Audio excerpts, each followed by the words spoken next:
Bismillahirrahmanirrahim. Assalamualaikum warahmatullahi wabarakatuh.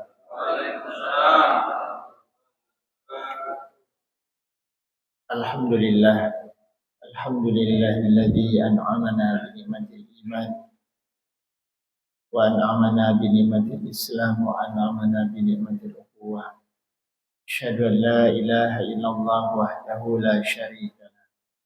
Wa asyhadu anna Muhammadan 'abduhu wa rasuluhu la nabiyya ba'dah. Allahumma salli wa sallim ala habibina wa syafi'ina Muhammad. Allahumma salli wa sallim wa ala alihi wa sahbihi wa ansarihi wa junudihi wa man tabi'ahum bi ihsanin ila yaumil jazaa amma ba'du. Ibu-ibu, bapak-bapak, hadirin hadirat jamaah salat subuh Masjid Darul Rahman yang insyaallah dirahmati oleh Allah.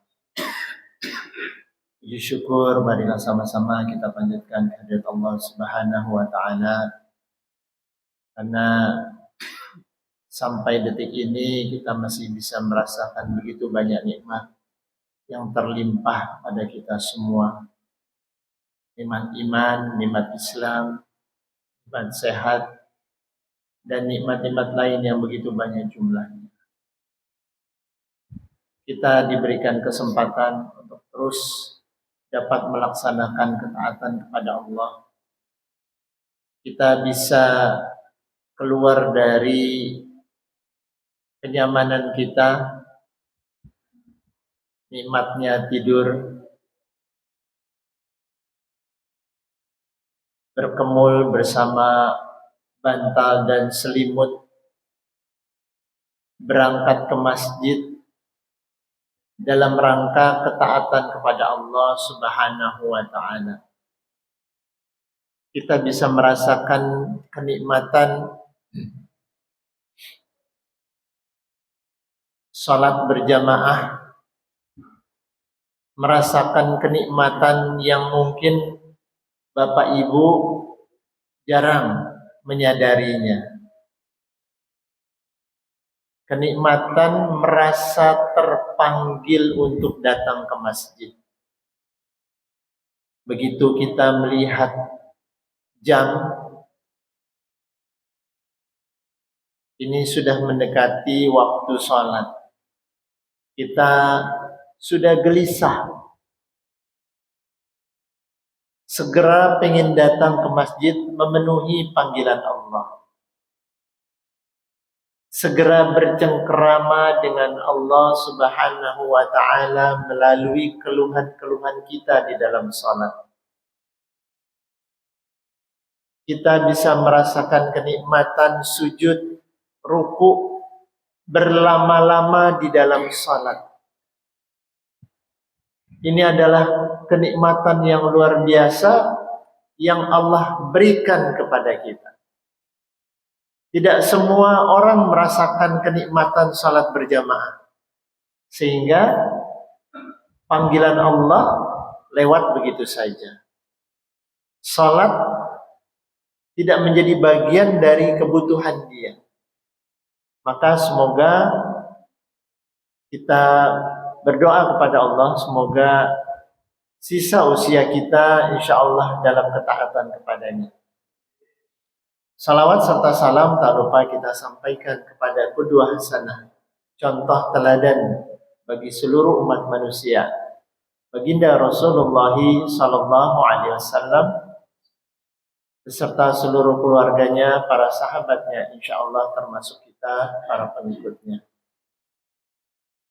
Ibu-ibu, bapak-bapak, hadirin yang berbahagia, pagi hari ini saya akan menyampaikan, kita akan membahas beberapa ayat dari surat Ali Imran, surat ketiga, ayat ke-133 sampai insyaallah moga-moga keburu sampai 136. 4 ayat rangkaian sentuhan dari Allah Subhanahu wa taala kepada hamba-hambanya kasih sayang Allah yang ditunjukkan, diberikan dalam rangkaian ayat ini. Maka insya Allah semoga Allah bukakan hati kita, pendengaran kita. Allah mudahkan kita untuk memahami kajian subuh ini, sehingga tidak ada satupun waktu yang terlewat ketika kita mengikuti kajian, akan tetapi kajian itu memberikan makna dalam kehidupan kita. Mungkin kita sudah sering mendengar kajian setiap minggu, setiap hari, tapi tidak ada perubahan dalam kehidupan kita. Tidak ada target-target untuk kita semakin dekat kepada Allah, peningkatan kualitas hidup kita. Mari kita melakukan introspeksi, Bapak Ibu. Apakah kalau saya mendengarkan kajian, ikut pengajian, majelis taklim, pulangnya ada perubahan atau tidak? Atau hanya bagian dari sebuah ritualitas kita? Maka kita mohon pada Allah Subhanahu wa Ta'ala, kajian pagi hari ini Allah mudahkan, Allah buka kelapangan dada kita, pemikiran kita, sehingga bisa mendapatkan sedikit dari apa yang kita bahas pagi hari ini. A'udzubillahi minasyaitonirrajim. Bismillahirrahmanirrahim. Ali Imran 133. Wasari'u ila maghfiratin min rabbikum wa jannatin 'arduhas samawati wal ardu 'iddat lil muttaqin. Ayat ini diawali dengan kalimat wasari'u, bersegera. Allah menyampaikan kepada hamba-hambanya, wahai hamba-hambaku yang merasa terpanggil. Bapak Ibu kalau baca ayatnya saja tapi nggak ngerti artinya, tidak terpanggil. Tapi setelah kita tahu artinya, oh Allah memanggil saya, menyapa saya. Kalau sudah kita disapa, misalnya begini Bapak Ibu, wahai jamaah Masjid Darur Rahman.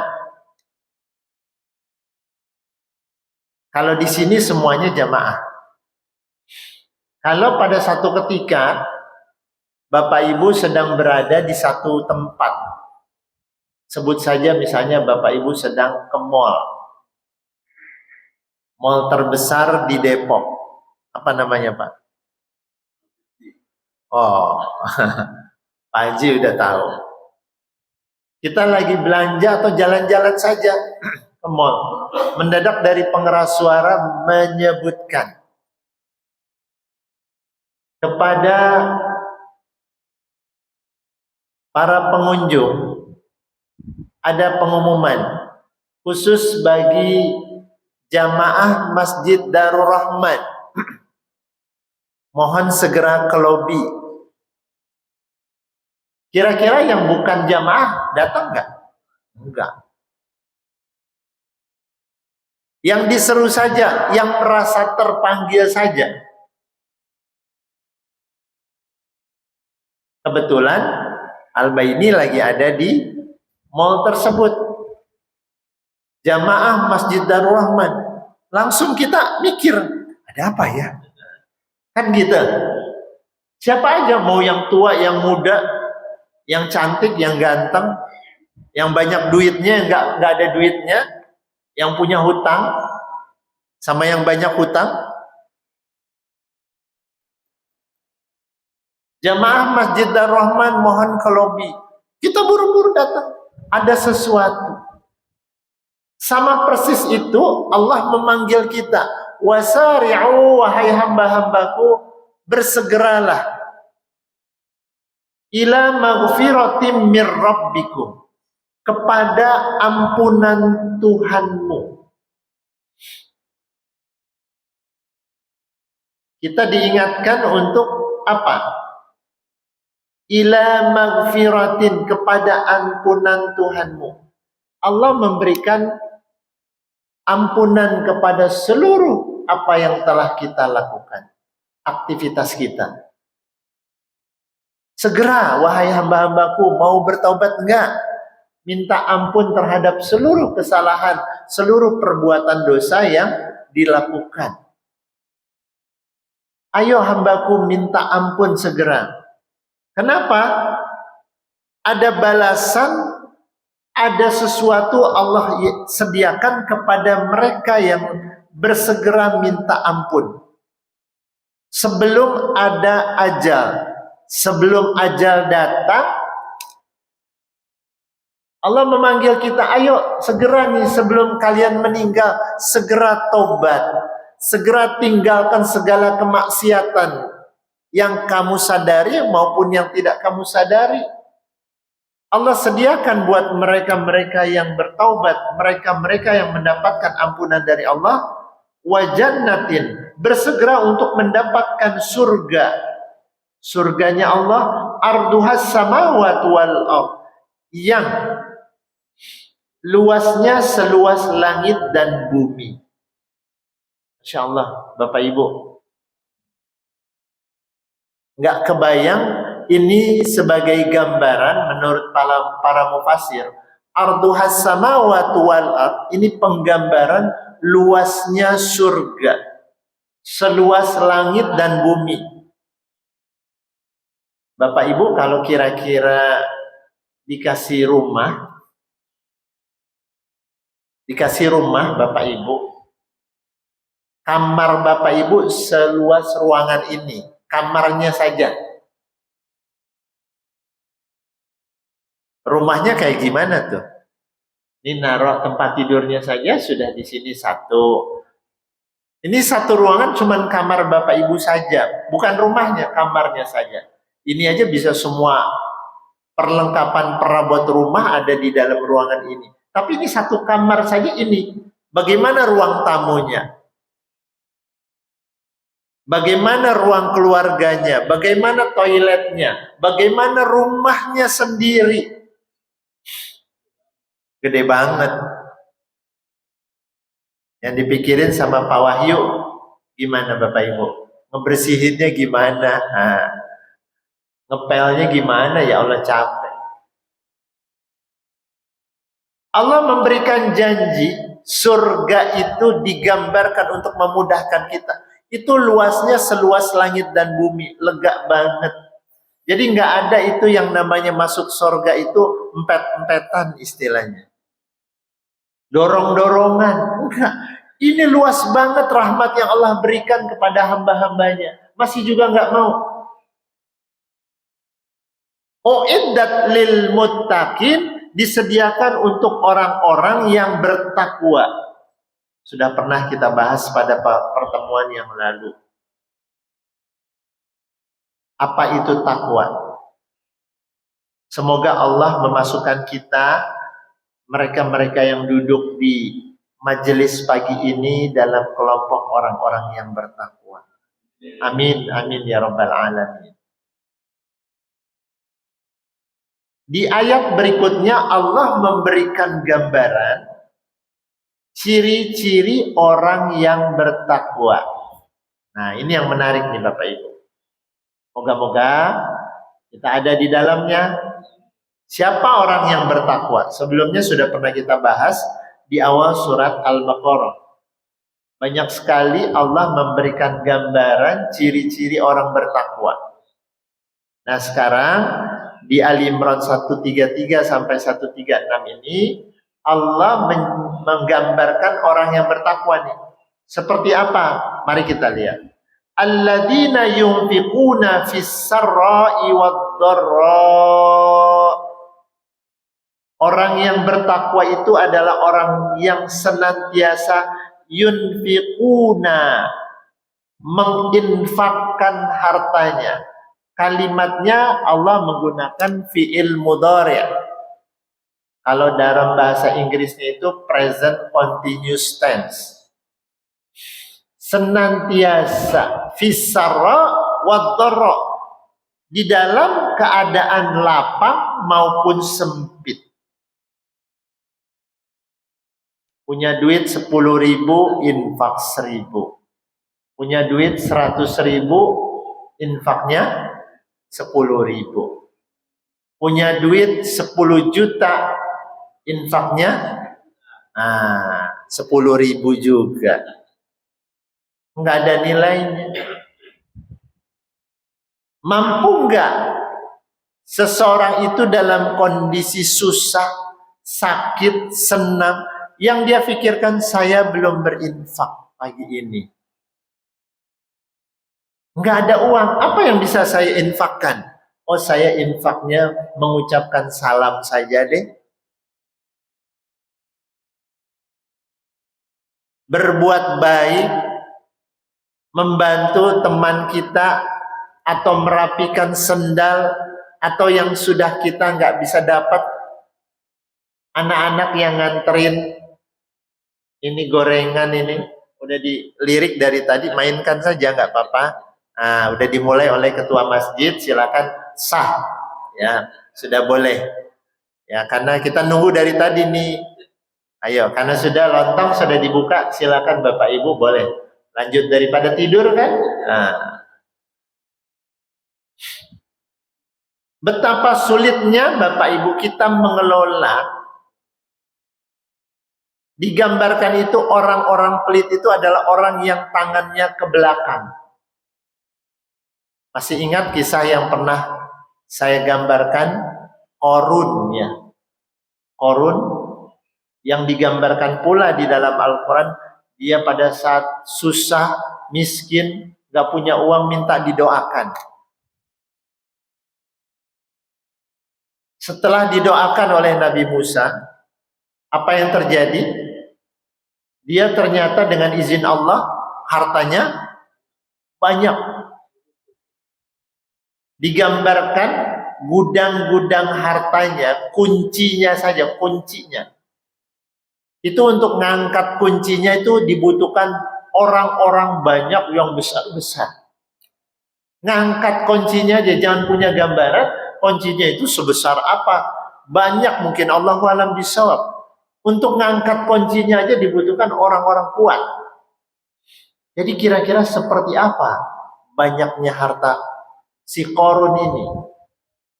Akan tetapi ketika dimintakan, diingatkan, wahai Qorun, kamu sudah berinfak belum? Apa mendadak dia jawab? Ini hasil usaha saya sendiri. Kenapa saya harus menginfakkan harta saya, mengeluarkan harta saya? Maka Allah menegur dia. Diturunkan azab, apa Bapak Ibu? Qorun ditenggelamkan bersama seluruh hartanya.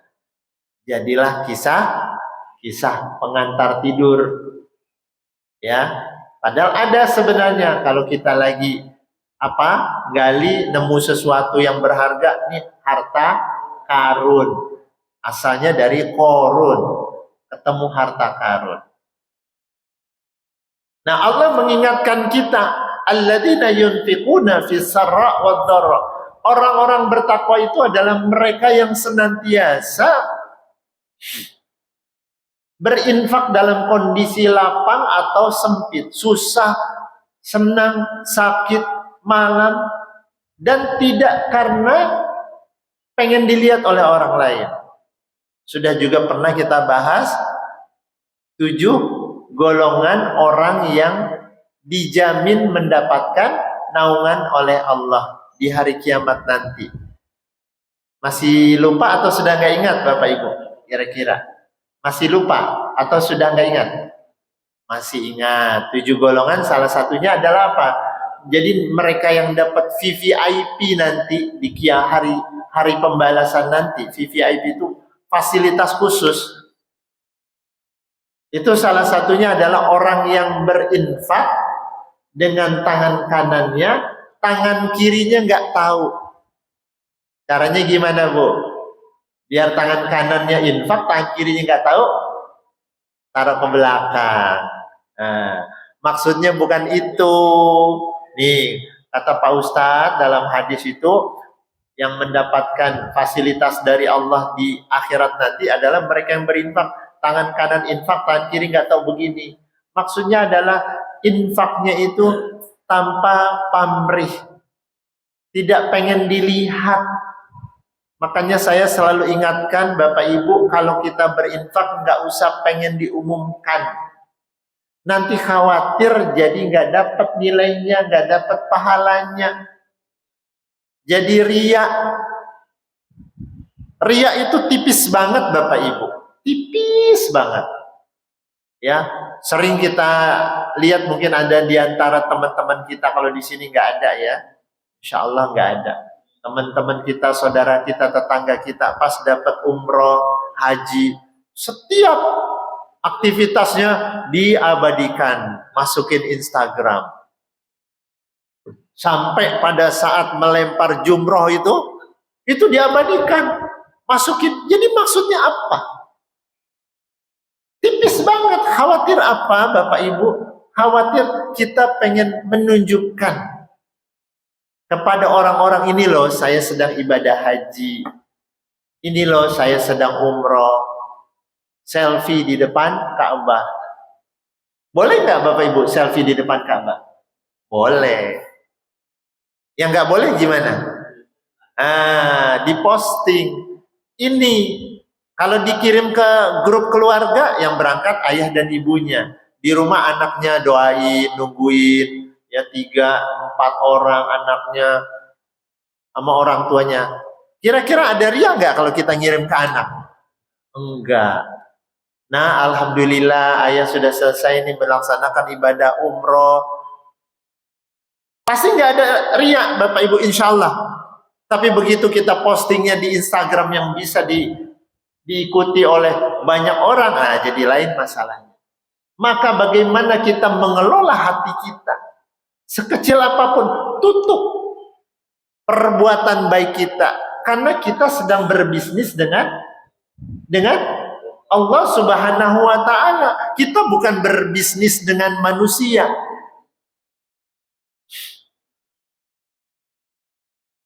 Apa yang bisa kita infakkan? Entah itu sesuatu kebetulan, alhamdulillah Bapak Ibu satu saat dapat ya dari perusahaannya, karena sudah selesai masa baktinya. Pak Wahyu ini bentar lagi pensiun nih. Udah niat ya 10% dari pensiunnya mau diinfakkan. Bilanglah beliau ke ketua masjid. Ketua masjid dia juga gitu. Ya nitiplah kepada yang ngumumin, tolong umumkan ada jamaah yang menginfakkan untuk renovasi masjid 10% dari uang pensiunnya.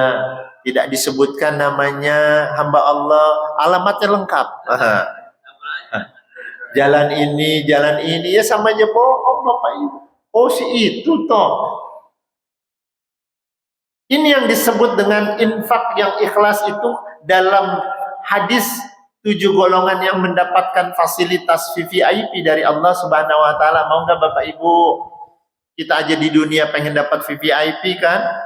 Kalau ada apa ya, kita pergi ke satu tempat, ke hotel, pertemuan, kalau dipersilahkan itu rasanya gimana? Kita lihat kan pejabat itu, wah duduknya aja udah beda.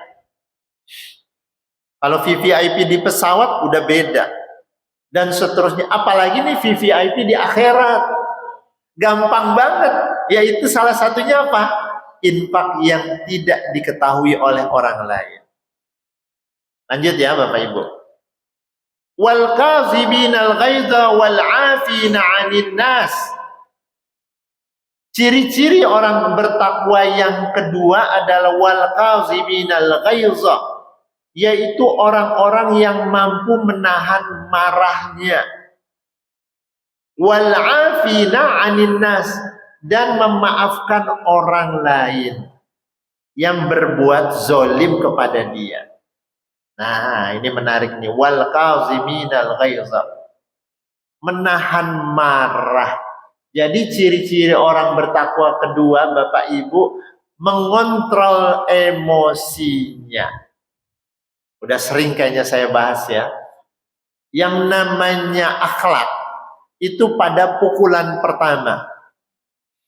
Kalau kita sudah punya sifat sabar, ngontrol emosi, itu pada saat kapanpun nggak perlu mikir. Saya kasih ilustrasi sering banget, Bapak Ibu sudah rapi, pengen kondangan, kebetulan hari mau hujan, hari baru selesai hujan, pas di depan rumah ada yang ngebut, cepret, kecipratan air. Gimana yang diucapkan, Bu? Subhanallah, astagfirullah. Atau yang keluar adalah kebun binatang, kucing loh, nggak ada itu. Semut enggak. Yang keluar, wah udah sumpah serapah. Yang tadinya Allah ingin memberikan kebaikan kepada orang ini dengan ujian, bisa jadi ditahan untuk kita jangan berangkat dulu. Apa? Ada sesuatu musibah yang ingin Allah hindari. Buat orang beriman segala sesuatunya adalah baik. Sudah pernah kita bahas juga hadisnya kan? Ya. Allah sangat kagum terhadap urusan hambanya. Ajaban li amril mu'min. Kenapa orang beriman tuh keren banget? Kalau dia dapat kenikmatan dia bersyukur. Kalau dia dapat kesulitan, musibah, masalah, dia bersabar. Kecepretan air itu juga musibah. Atau lagi naik motor, mobil, ada yang nyelip, set gitu. Langsung, wah gue ditantangin nih, langsung kejar. Apa lo? Kan gitu. Orang yang bertakwa, Bu, kontrolnya itu setiap detik. Astagfirullahaladzim. Ini curcol nih Pak, Bu, curcol. Ini baru curcol. Saya pada satu ketika dapat musibah, Bu. Saya pengen Bapak Ibu mencoba memindahkan itu perasaan saya kepada Bapak Ibu kalau kejadian itu menimpa Bapak Ibu. Pada satu sore, ini kejadian beneran. Pada satu sore, saya lupa hari apa, saya sudah di rumah. Nggak lama anak perempuan saya kerjanya di daerah Pondok Rajak. Dia biasa naik motor, perempuan Bu, anak perempuan. Sekitar jam setengah 6 sore dia pulang, diboncengin sama seorang laki-laki. Kaget saya. Pas saya lagi di teras rumah. Udah pernah belum lihat teras rumah saya Bapak Ibu? Udah pernah ke rumah saya? Belum, mampir. Nanti ada teh manis. Saya lagi di teras Pak Haji. Anak perempuan saya dianterin sama laki-laki, wajahnya pucat. Kenapa nak? Ini Pak, maaf, anaknya jatuh. Kaget, astagfirullahaladzim. Di belakangnya ngikut motor lain. Anak muda motornya gede. Ini yang bikin anak saya jatuh. Gimana kira-kira Bapak Ibu? Ada pelakunya saat itu. Kalau gue gimana? Lu macam-macam langsung bakbok. Nah, iya kan? Gimana kira-kira? Atau keluar perkataan. Nggak mikir apa? Kan gitu. Anak perempuan. Jadi disalip gini, namanya perempuan kalau naik motor kan ya jatuh. Itu yang terjadi dan saya alhamdulillah Allah berikan kemudahan. Astagfirullah. Yang saya lihat gimana nak? Gak apa-apa, selesai urusan. Kira-kira saya ngomong apa Pak Asep? Kalau laki itu ngomong apa? Mas gimana sih? Mikir, hati-hati. Udah selesai kan? Memang kalau kita keluarkan sumpah serapah, terus jadi berubah anak saya, luka-lukanya. Saya lihat udah nggak apa-apa ya. Kalau lecet ya biasa namanya jatuh. Yang penting nggak patah, nggak apa. Motor juga saya lihat ya udahlah, beset-beset sedikit. Selesai. Indah, hati kita lapang Bu. Udah, saya bilang sama bapak yang boncengin anak saya, makasih ya Pak. Hati-hati mas, kalau begini nanti ada korban yang lain. Oh iya iya Pak, udah. Saya sampai rumah, saya lihat dia luka, dia kelihatan. Udah, Allah lapangkan dada kita. Tidak banyak orang yang bisa mengontrol dirinya. Wal qazimina 'anil nas, wal 'afina 'anil nas, dan memaafkan orang lain di saat kita bisa marah. Marah kepada siapa, Bu? Contohnya, Bu, ibu-ibu. Marah kepada siapa, Bu? Kepada pembantu rumah. Ini kisah lagi nih, kisah ini curcol lagi. Cukup nggak waktunya ya? Belum selesai nih. Baru 2 ayat. Ada satu ketika, tapi nggak usah nggak usah diperpanjang. Pada satu ketika saya baru selesai menjahit celana seragam. Celana seragam kerja itu dijahit. Kalau dijahit berarti bahannya saja beli ya. Jahitnya juga lumayan harganya. Baru 2 kali make, mendadak pagi hari yang bantuin nyetrika bilang, ini terbakar. Astagfirullahaladzim, saya lihat itu 2 Pak, 2 titiknya gede, segede gini nih. 2, Masya Allah. Udah dijamin itu nggak bisa dipakai lagi kalau bajunya dimasukkan ke dalam, karena langsung terlihat. Gimana Bu? Ibu gimana? Bapak gimana kalau ini celana bagus, kesayangan, ya, celana seragam. Si Bapak gimana? Bikin lagi, Masya Allah. Ya sudah, bikin lagi. Ibu gimana? Gimana sih Mbak? Meleng apa? Ngantuk?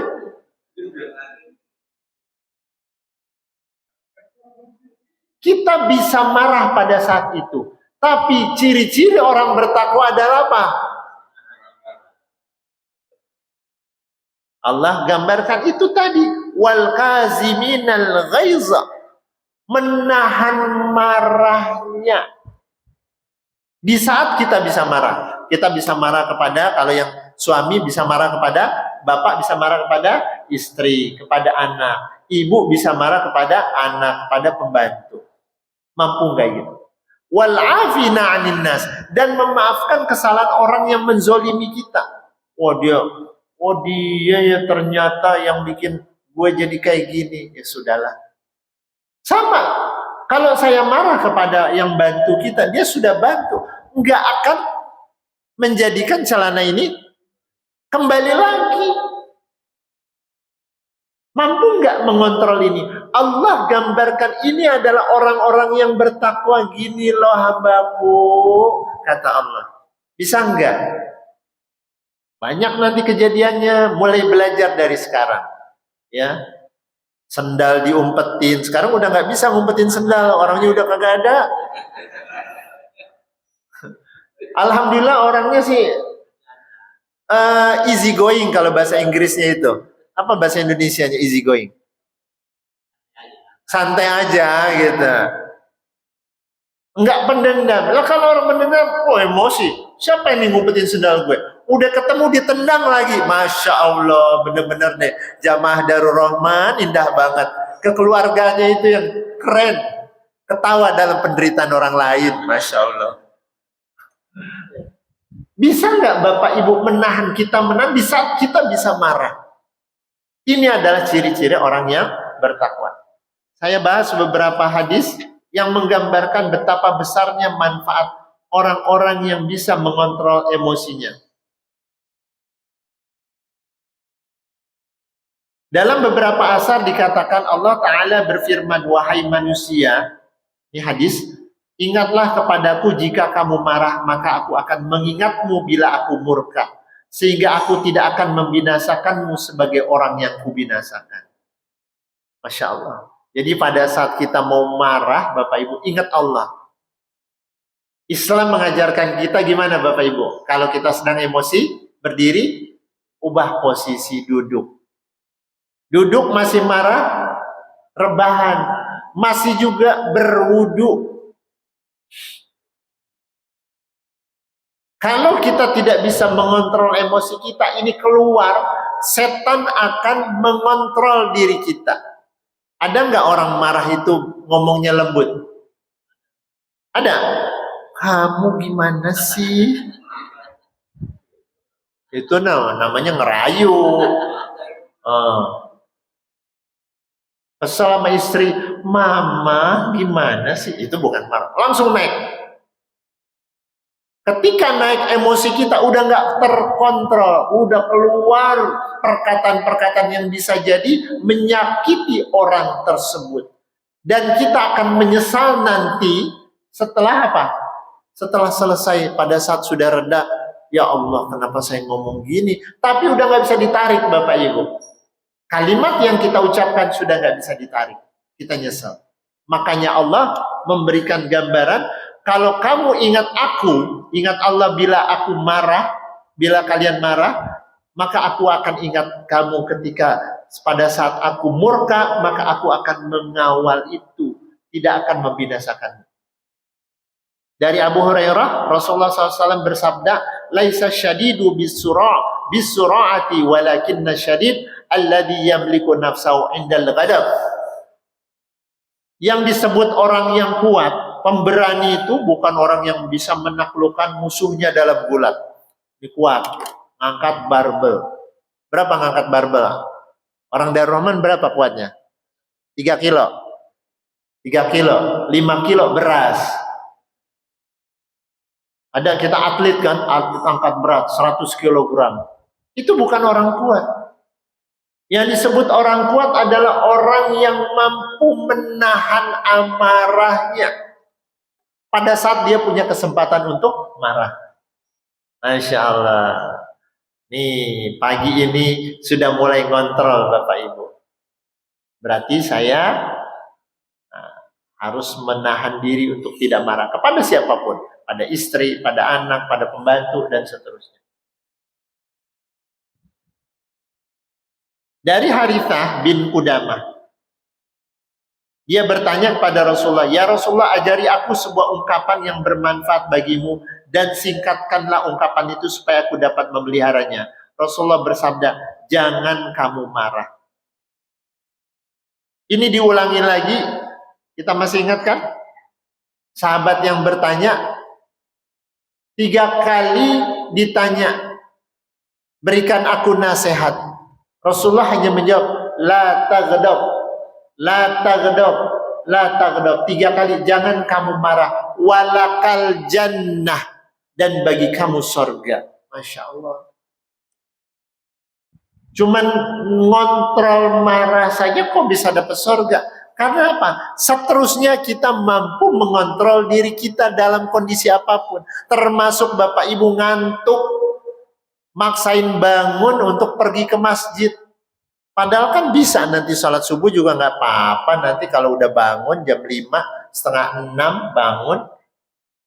Tapi ketika kita membayangkan sholat berjamaah, berjejer, ruku di masjid, sujud di masjid, kita bisa mengontrol emosi kenikmatan. Untuk mendapatkan kenikmatan itu dari belajar dari mana? Emosi kontrol yang lebih tinggi, yaitu bisa menahan marah. Nanti yang berikutnya akan bisa kita mengontrol emosi kita yang lain. Lanjut. Sesungguhnya Rasulullah SAW bersabda, barang siapa, sesungguhnya kemarahan itu dari setan, dan sesungguhnya setan itu diciptakan dari api, dan api itu hanya dapat dipadamkan dengan air. Jika salah seorang di antara kamu marah, maka berwudulah. Di hadis yang lain Rasulullah bersabda, barang siapa yang menahan marah sedang dia berpuasa untuk menumpahkannya, maka Allah akan memenuhi dirinya dengan keselamatan dan keimanan. Masya Allah. Seru banget nih, masalah marah saja ternyata banyak kebaikannya. Ibnu Mardawi meriwayatkan dari Ibnu Umar, dia berkata bahwa Rasulullah bersabda, tiada penahanan seorang hamba yang lebih utama pahalanya selain penahanan atas kemarahan. Dia menahannya karena mencari keridhaan Allah. Ya.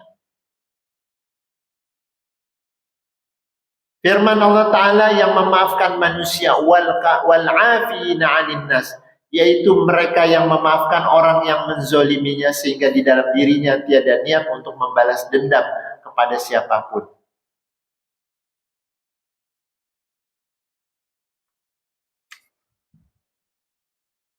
Berikutnya, kayaknya saya tuntaskan ayat ini. Wallahu yuhibbul muhsinin. Jadi setelah di ayat tadi, alladzina yunfiquna, ciri-ciri orang yang bertakwa adalah pertama berinfak dalam kondisi lapang maupun sempit, wal kazimina al ghaiza, mampu mengontrol dirinya, menahan marahnya, wal afina 'anil nas, memaafkan manusia, memaafkan orang lain, memaafkan orang yang menzaliminya. Wallahu yuhibbul muhsinin, dan Allah sangat mencintai orang-orang yang berbuat kebaikan. Masya Allah. Ini sebagai poin, ternyata Allah sangat mencintai orang-orang yang berbuat kebaikan. Apa? Yang tadi, berinfak, menahan marah, memaafkan sesama manusia. Kira-kira Bapak Ibu kalau sudah dicintai oleh Allah gimana? Gimana Bu? Ibu disukai oleh seseorang, bapak-bapak deh, disukai oleh atasannya. Gimana Pak? Nih kepala sekolah, ada gurunya, kerjanya bagus, rajin. Pada satu kali dia minta izin, ada keperluan atau berbuat salah, gimana Pak? Enggak apa-apa. Dia minta izin untuk ada keperluan, silahkan. Bahkan mungkin kita kalau punya fasilitas kita berikan. Bapak Ibu kalau dapat fasilitas dari Allah gimana? Wallahu yuhibbul muhsinin. Allah senang kepada orang-orang yang berbuat kebaikan. Gimana Bu? Setiap permasalahan kita akan dibantu. Masih ingat hadis yang ihfazillah yahfazka, ihfazillah tajidhu tujahaka? Masih ingat nggak? Jagalah Allah, maka Allah akan menjaga kita pada setiap keadaan. Jagalah Allah, tajidhu tujahaka, maka dia akan mendapatkan, akan memperkokoh keadaan kita. Dalam setiap kondisi kita lagi butuh pertolongan, sekecil apapun, Allah akan bantu. Kita pikir kita dimudahkan itu bukan karena Allah. Saya pernah pada satu kesempatan, saya sedang naik mobil, kebetulan sewa mobil ojek online. Ngobrol sama supirnya. Dia bercerita, saya menuju satu titik yang itu padat sekali dan biasanya nggak dapat tempat parkir. Dia bilang gini, Pak, saya sih kalau udah tahu ini kondisinya kayak gini, saya sholawatin katanya. Dia mau ke satu tempat yang nggak bakal dapat parkir. Dia bilang saya sholawatin. Dia baca sholawat. Dia ingat Allah. Maksudnya itu. Apa? Itu ada aja Pak. Nanti tentunya ada yang keluar. Ada yang keluar, saya dapat Pak. Saya langsung, ya Allah, saya diajarin sambil jalan saya ngaji sama seorang sopir ojek online. Masya Allah. Pada satu ketika, misalnya bapak-bapak nih lagi masang sesuatu, butuh baut satu biji baut. Pas butuh gimana? Nggak ada. Oh susah ya. Harganya paling berapa? 300 perak atau 500. Tapi mendadak itu baut ada, muncul. Gimana kira-kira Bapak Ibu? Masya Allah, Alhamdulillah, senang banget. Itu Allah yang bikin. Saya yakin Bapak Ibu pernah merasakan kan? Lagi butuh, walaupun harganya murah, butuh pulpen. Tentunya ada pulpen. Itu bukan tanpa kesengajaan. Allah mudahkan kita. Terakhir sebagai penutup. sebagai penutup nih. Soalnya nggak mungkin bahas 2 ayat lagi. Nanti insya Allah kalau dikasih kesempatan sama Pak Ketua Masjid. Anak saya yang kuliah di Malaysia kemarin ini pengen pulang karena libur 3 bulan. Saya bilang ya sudah, tapi ternyata tiket melonjak karena liburan 3 kali lipat Bapak Ibu. Masya Allah, saya pikir ya sudahlah nggak apa-apa, karena toh di sana juga kalau nggak pulang harganya juga sama juga biaya hidupnya. Pulang karena tiket mahal, dia dapat tiket nggak dapat bagasi, kabin 7 kilo. Saya bilang ini tasnya berat nih, pakai yang kecil saja, nanti di ransel baru yang berat-berat seperti laptop ya, yang berat-berat. Pas dia timbang ini ya sudah, moga-moga, biasanya kan kalau yang ditenteng masuk pesawat kan nggak ditimbang. Dia sudah bilang ini bakal lewat di terminal yang paling ketat katanya, ditimbang semuanya. Ya sudah, moga-moga ditaruh aja di ransel, saya bilang. Jadi yang ini nggak sampai 7 kilo nih koper kecilnya. Apa yang terjadi Bu? Pas dimasuk pemeriksaan, ini ransel ditimbang juga. Semuanya ditimbang, total 15 kilo. Harus bayar per kilonya 350.000. Kali kelebihannya berarti 8 kilo. 8 kali 350.000 berapa Pak? 2,8 juta. Dia nggak punya uang. Nggak ada uang, bener-bener nggak ada uang. Bener-bener cuma buat ongkos pulang. Di saat kondisi itu siapa yang bisa bantu? Kita sudah nggak punya orang lain, nggak punya orang tua, itu di orang di tempat pemeriksaan. Mikir aja deh, ya Allah ini gimana? Udah masuk, ada uangnya.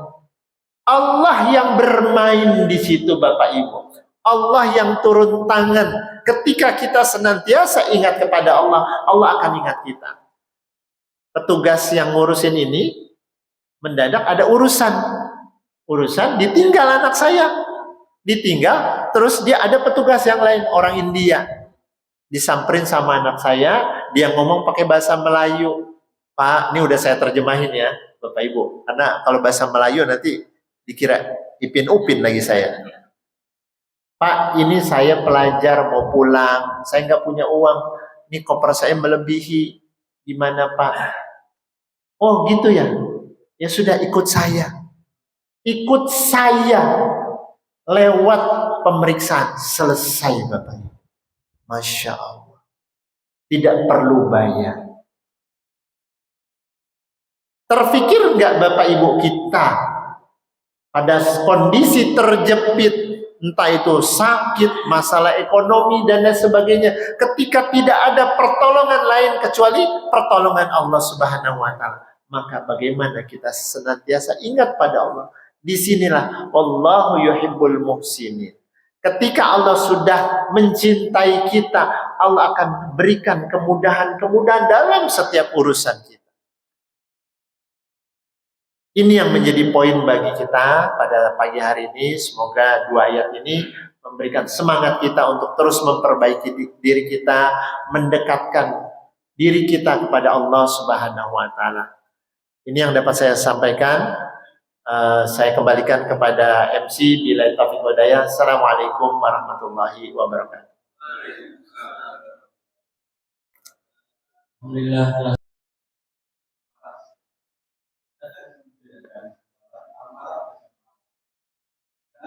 Yang saya pahami, marah itu ya. Itu misalnya saya pulang sampai rumah, anak saya belum bangun, saya berhak marah dan wajib marah. Dan di sini kan dijelaskan bahwa kita harus menahan amarah, bukan marah. Apakah yang membedakan dasar antara marah dan amarah?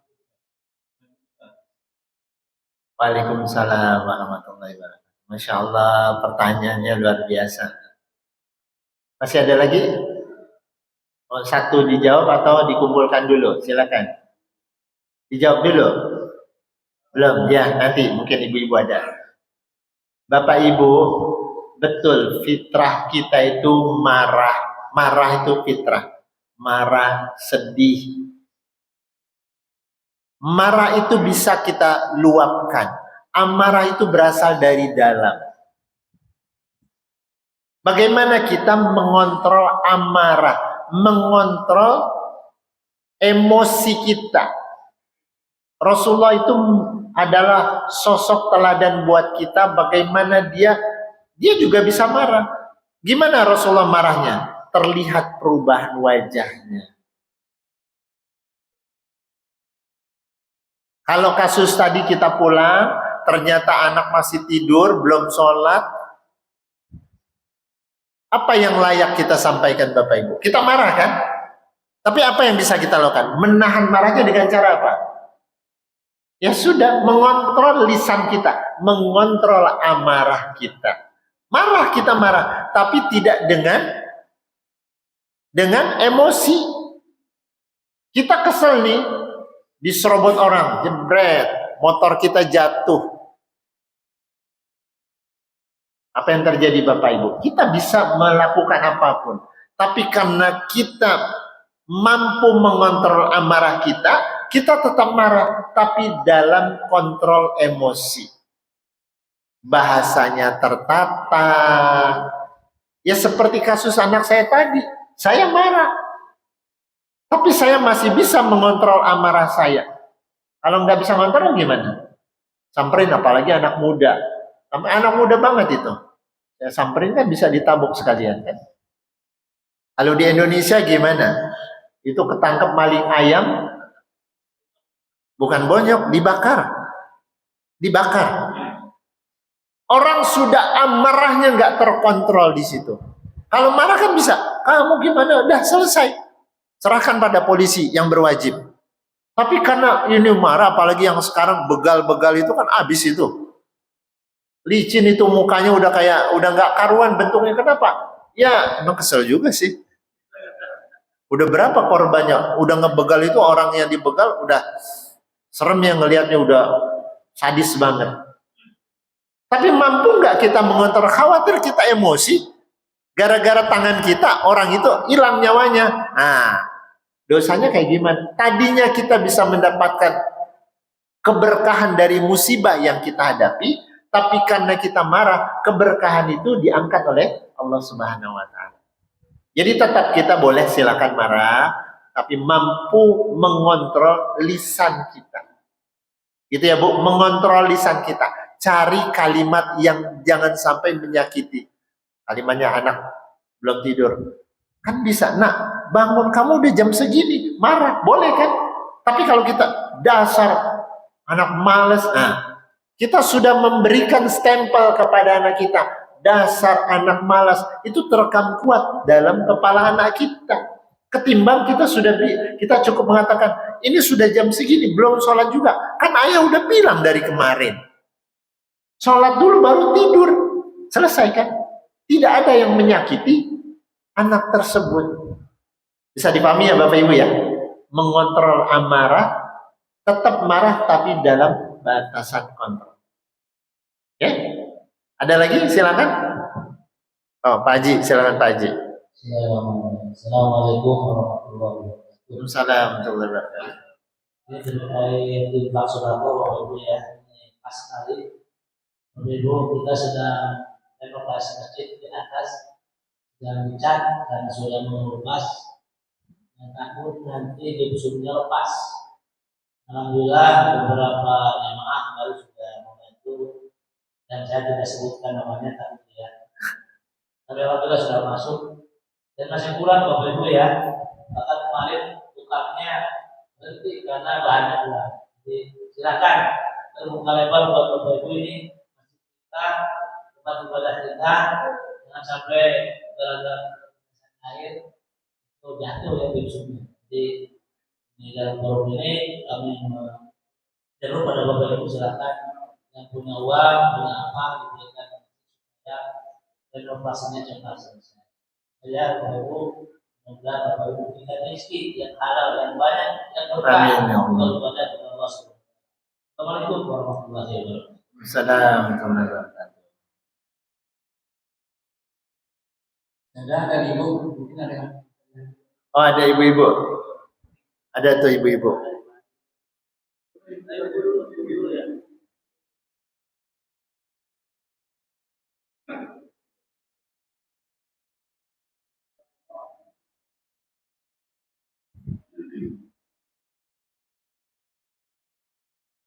Oh enggak jadi ya. Assalamualaikum warahmatullahi wabarakatuh.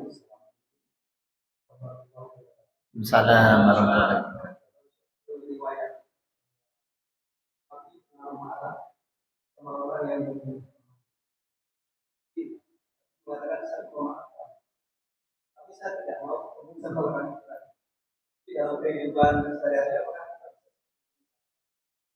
orang yang membuat sesuatu yang sangat terus sama apa lagi setiap bertemu di jalan saya kalau nengok atau saya mau menyapa lagi tekniknya mengalah tapi memaafkan tapi kalau mau ketemu lagi. Terima kasih. Iya. Masih nyambung tentang marah dan amarah. Pamannya Rasulullah Hamzah itu dalam peperangan kan, itu dibunuh dan dilakukan tindakan yang gak pantas oleh salah seorang kafir Quraisy. Rasulullah saja bisa marah. Dia memaafkan tapi tidak mau ketemu. Kenapa kira-kira Bapak Ibu? Sama seperti kita, mungkin kita pernah mendapatkan sesuatu yang menyakitkan. Kemudian wal'afina 'anin nas, memaafkan orang yang sudah menzolimi kita. Tapi gue nggak bisa ngelupain itu.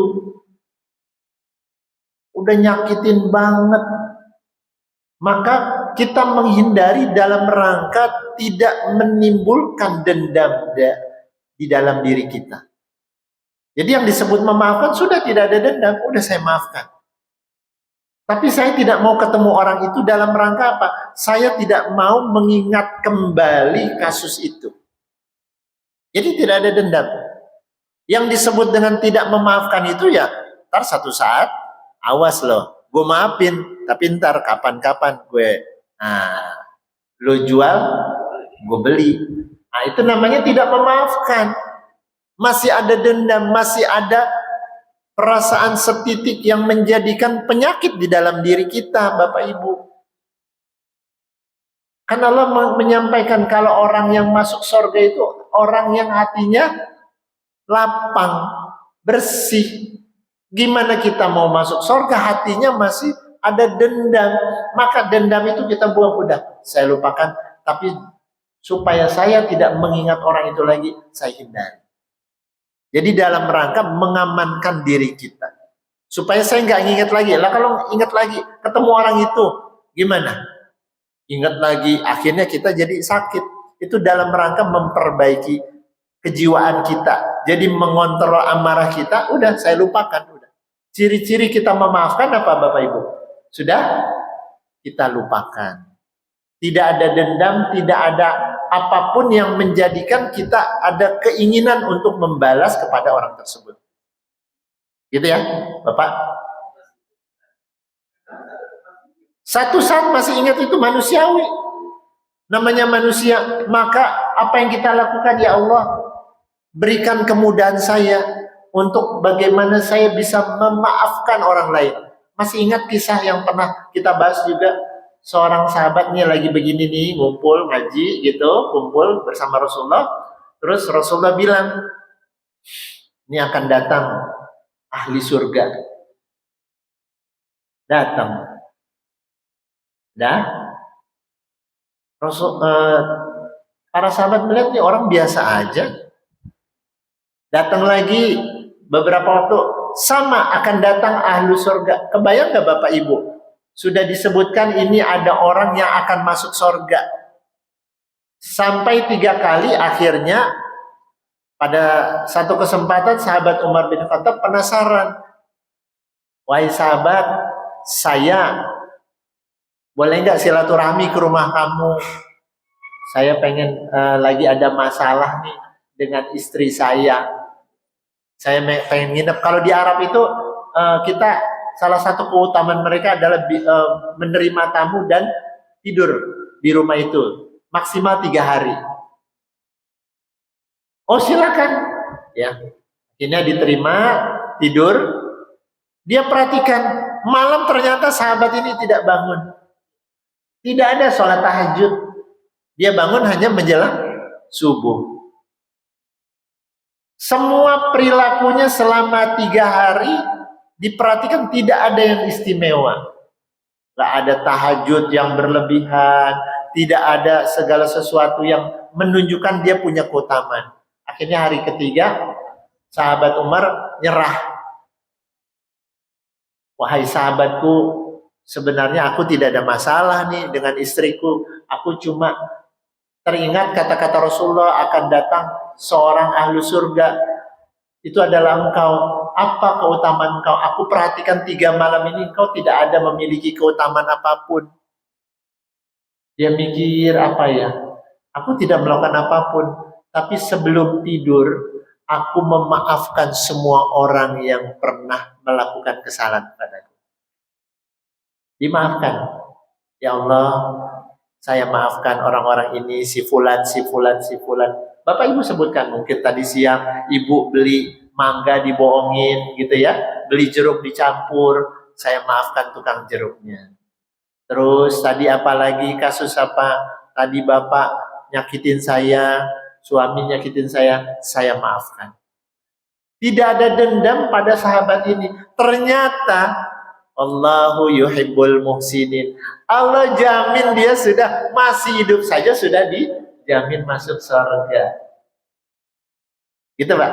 Jadi memang satu hal yang wajar kita ingat ketemu lagi. Makanya salah satu yang dilakukan oleh Rasulullah menghindari. Silakan Bapak Ibu untuk melupakan. Kalau datang lagi istighfar aja, lupakan. Karena saya pengen dapat ridha Allah. Tujuannya pengen dapat ridha Allahnya itu. Bisnisnya dengan Allah, bukan bisnis dengan manusia. Kalau kita bisa marah bisa, tapi saya nggak dapat keutamaan tadi. Kan sudah dijelaskan. Keutamaannya orang itu salah satunya adalah mampu menahan, mengontrol amarahnya. Termasuk di dalamnya adalah melepaskan semua dendam-dendam yang pernah ada. Nih Bu, Pak, ayo hari ini kita lepasin ya. Saudara kita ada yang masih punya dendam sama keluarga. Udah 3 tahun nggak negur adeknya. Kenapa? Gara-gara adeknya melakukan ini, utang belum dibayar Pak, 100.000. Udah gue nggak mau negor lagi, putus hubungan. Cuman gara-gara utang 100.000, rugi kita. Nah sekarang hari ini kita lepaskan semua dendam itu supaya kita dapat apa? Kecintaan dari Allah Subhanahu Wa Taala. Cukup Pak? Cukup ibu-ibu? Tidak ada? Alhamdulillah telah melaksanakan kajian ini. Mudah-mudahan apa yang kami dari Allah Subhanahu Wa Taala dan kita yang hadir semua mendapatkan dari Allah Subhanahu Wa Taala. Juga mengaturkan mohon istiadat. Bapak Ibu sekalian, marilah kita berdoa. Mohon kehadiran Allah Subhanahu Wa Taala agar dalam kehidupan kita senantiasa diberikan kemudahan dan menyelesaikan sisa usia kita dalam ketaatan pada Allah Subhanahu Wa Taala. Astagfirullahaladzim, astagfirullahaladzim, astagfirullahaladzim. Bismillahirrahmanirrahim. Alhamdulillahirabbil alamin hamdan ya'ti ni'amah wa yukafi mazidah. Ya Rabbana lakal hamdu wa lakal syukru kama yanbaghi li jalali wajhikal karim wa azimi sultanik. Allahumma shalli ala sayyidina Muhammad wa ala ali sayyidina Muhammad. Allahumma rabbana ighfir lana wa li walidayna warhamhuma kama rabbayana shighara. Wa li jami'il muslimina wal muslimat wal mu'minina wal mu'minat al-ahya'i minhum wal amwat. Innaka qaribun mujibud da'wat wa ya qadiyal hajat. Ya Allah yang Maha Pengasih lagi Maha Penyayang. Bagi Engkau segala rasa syukur kami atas seluruh nikmat yang telah Engkau berikan kepada kami, ya Allah. Nikmat iman, nikmat Islam, nikmat sehat walafiat. Nikmat memiliki keluarga, istri, suami, anak yang baik. Nikmat pekerjaan yang telah Engkau berikan kepada kami. Nikmat kami dapat melaksanakan seluruh ibadah dalam rangka ketaatan kepada Engkau, ya Allah. Jadikanlah kami sebagai hamba-hamba Engkau yang pandai bersyukur, ya Allah. Ya Allah, ya Rahman, ya Rahim. Berikanlah petunjuk kepada keluarga kami, pada istri, kepada anak, pada suami kami, agar mereka senantiasa berada dalam ketaatan kepada Engkau, ya Allah. Jadikanlah anak-anak kami sebagai penyejuk mata ketika kami memandangnya, ya Allah. Ya Rahman, ya Rahim, jadikanlah sisa usia kami senantiasa dalam ketaatan kepada Engkau, ya Allah. Ya Allah, saudara-saudara kami di Palestina sana masih mendapatkan ujian yang begitu berat, ya Allah. Berikanlah pertolongan kepada mereka, ya Allah. Sayangilah mereka, ya Allah. Sayangilah mereka, ya Allah. Jangan biarkan mereka mati kelaparan, ya Allah. Jangan biarkan mereka mati kelaparan, ya Allah. Sementara kami makan dalam kondisi tidur dalam kondisi kenyang, bahkan kami sering membuang makanan, ya Allah. Di saat saudara kami tidak mendapatkan makan berhari-hari, ya Allah. Tolonglah saudara kami, ya Allah. Engkau yang Maha Pengasih lagi Maha Penyayang. Rabbana hab lana min azwajina wa dzurriyyatina qurrata a'yun waj'alna lil muttaqina imama. Ya Allah, ikatkan kekeluargaan persaudaraan di antara kami, ya Allah. Kumpulkan kami di akhirat kelak dalam surga Engkau, ya Allah. Rabbana atina fid dunya hasanah wa fil akhirati hasanah wa qina adzabannar. Walhamdulillahi rabbil alamin. Kita tutup baca doa kafaratul majelis. Subhanakallahumma wa bihamdika asyhadu an la ilaha illa anta astaghfiruka wa atubu ilaik. Assalamualaikum warahmatullahi wabarakatuh.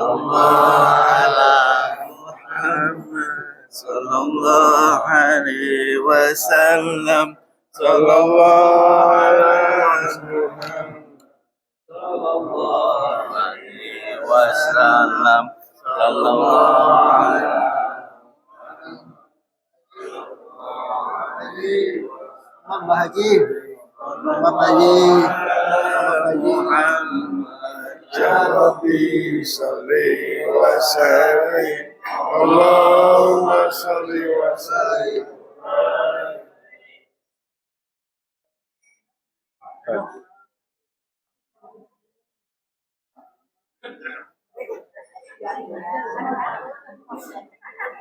Belum,